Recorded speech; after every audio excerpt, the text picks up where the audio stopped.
राम राम राम राम राम राम राम राम राम नारायण नारायण। संबंध 8वें श्लोक में अपने अवतार के उद्देश्य का वर्णन करके 9वें श्लोक में भगवान ने अपने कर्मों की दिव्यता को जानने का महात्म्य बताया। कर्मजन्य सिद्धि चाहने से ही कर्मों में अदिव्यता माने मलिनता आती है। अतः कर्मों में दिव्यता कैसे आती है इसे बताने के लिए भगवान अपने कर्मों की दिव्यता का विशेष वर्णन करते हैं। चातुर्वर्ण्यं मया सृष्टं गुणकर्म विभागशः तस्य कर्तारमपि मां विद्य कर्तारमव्ययम् न मां कर्माणि लिम्पन्ति न मे कर्म फले स्पृहा इति मां योऽभिजानाति कर्मभिर्न स बध्यते। मेरे द्वारा गुणों और कर्मों के विभाग पूर्वक चारों वर्णों की रचना की गई है। उस सृष्टि रचना आदि का कर्ता होने पर भी मुझ अविनाशी परमेश्वर को तू अकर्ता जान। कारण कि कर्मों के फल में मेरी स्प्रिया नहीं है, इसलिए मुझे कर्म लिप्त नहीं करते। इस प्रकार जो मुझे तत्व से जान लेता है वह भी कर्मों से नहीं बंधता। व्याख्या। चातुर्वर्ण्यम मया सृष्टम गुणकार में विभाग से पूर्व जन्मों में किए गए जो कर्मों के अनुसार सत्व रज और तम इन तीनों गुणों में न्यूनाधिकता रहती है। सृष्टि रचना के समय उन गुणों और कर्मों के अनुसार भगवान ब्राह्मण क्षत्रिय वैश्य और शूद्र इन चारों वर्णों की रचना करते हैं। मनुष्य के सिवाय देव पितर तिर्यक आदि दूसरी योनियों की रचना भी भगवान गुणों और कर्मों के अनुसार ही करते हैं। इसमें भगवान की किंचन मात्र भी विषमता नहीं है। चातुर्वर्ण्यम पद प्राणी मात्र का उपलक्षण है। इसका तात्पर्य है कि मनुष्य ही चार प्रकार के नहीं होते, अपितु पशु पक्षी वृक्ष आदि भी चार प्रकार के होते हैं। जैसे पक्षियों में कबूतर आदि ब्राह्मण, बाज आदि क्षत्रिय, चील आदि वैश्य और कौवा आदि शूद्र पक्षी हैं। इसी प्रकार वृक्षों में पीपल आदि ब्राह्मण, नीम आदि क्षत्रिय, इमली आदि वैश्य और बमूल माने कीकर आदि शूद्र वृक्ष है।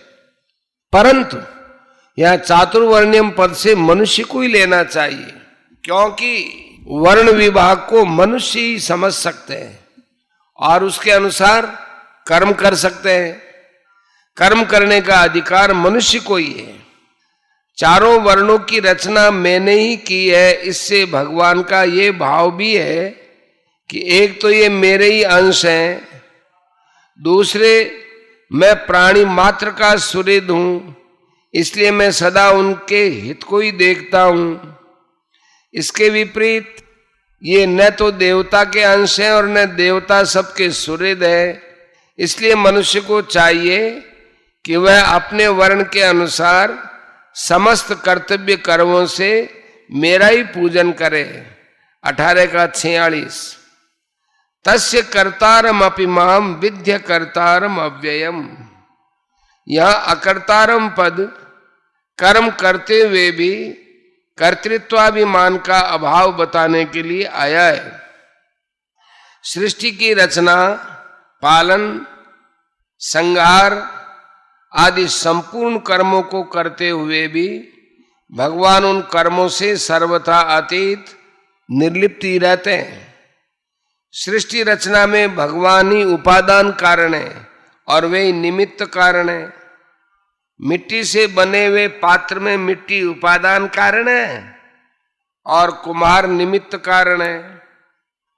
मिट्टी से पात्र बनने में मिट्टी व्यय खर्च होती है और उसे बनाने में कुम्हार की शक्ति भी खर्च होती है, परंतु सृष्टि रचना में भगवान का कुछ भी खर्च नहीं होता।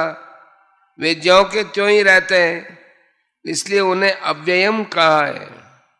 जीव भी भगवान का अंश होने से अव्ययी है।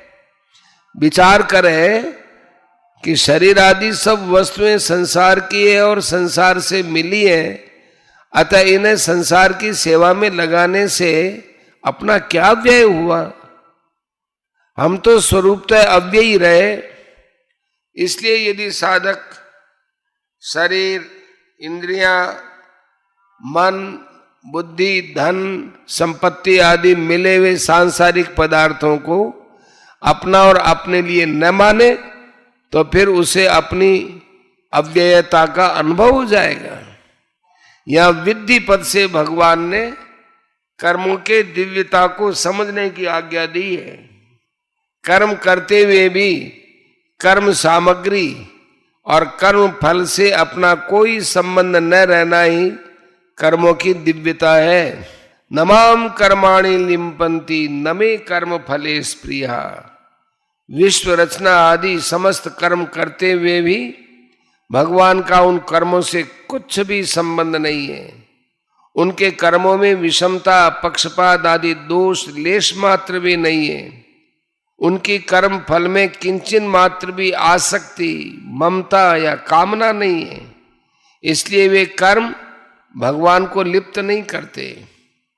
उत्पत्ति विनाशशील वस्तु मात्र कर्म फल है। भगवान कहते हैं कि जैसे मेरी कर्म फल में स्पृहा नहीं है, ऐसे ही तुम्हारी भी कर्म फल में स्पृहा नहीं होनी चाहिए। कर्म फल में स्पृहा न रहने से संपूर्ण कर्म करते हुए भी तुम कर्मों से बंधोगे नहीं। पीछे के श्लोक में भगवान ने बताया कि सृष्टि रचना आदि समस्त कर्मों का कर्ता होते हुए भी मैं अकर्ता हूं, अर्थात मुझमें कर्तृत्वाभिमान नहीं है। और इस श्लोक में बताते हैं कि कर्म फल में मेरी स्पृहा नहीं है, अर्थात मुझमें भोक्तृत्वाभिमान भी नहीं है। अतः साधक को भी इन दोनों से रहित होना चाहिए। फलिच्छा का त्याग करके केवल दूसरों के लिए कर्म करने से कर्तृत्व और भोक्तृत्व दोनों ही नहीं रहते। कर्तृत्व भोक्तृत्व ही संसार है। अतः इनके न रहने से मुक्ति स्वतः सिद्ध ही है।